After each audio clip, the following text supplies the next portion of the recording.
America, Tom Hand here in the Americana Corner. Today we're discussing Lewis and Clark crossing the Great Divide.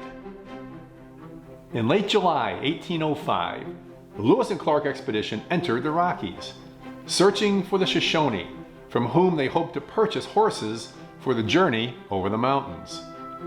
Clark twice led detachments ahead, while Lewis brought up the boats and the rest of the corps.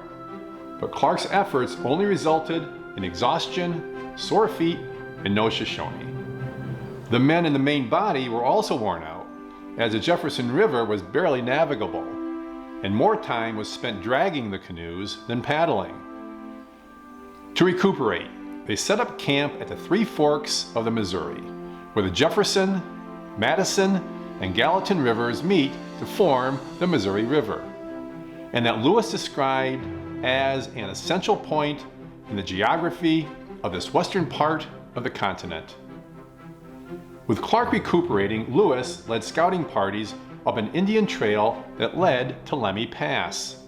And on August 12th, one of the most memorable days of the expedition, Captain Meriwether Lewis crossed the Continental Divide, the first American to ever do so. As Lewis gazed upon the Bitterroot Mountains to his front, he now realized that the Rockies were not a single chain of mountains, but rather a whole series yet to be crossed. The next day was also memorable, as Lewis finally found the elusive Shoshone. On August 17th, in a script seemingly out of Hollywood, as the captains and the Shoshone Chief Cameahwait sat down for council, Sacagawea shrieked and began hugging the chief. Turns out Cameahwait was Sacagawea's brother. Fortune was definitely shining on Lewis and Clark. The chief readily agreed to sell corps horses and offered the captains a guide to help them across the Bitterroot Mountains. Cameahwait also informed Clark about a powerful tribe called the Nez Perce, who would prove instrumental to the corps' success.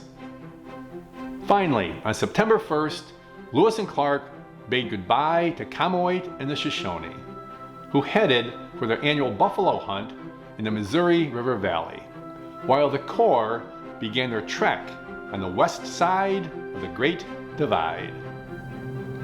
Next week, we will discuss the corps heading down the Columbia River to the Pacific Ocean. Until next time, may your love of country lead you.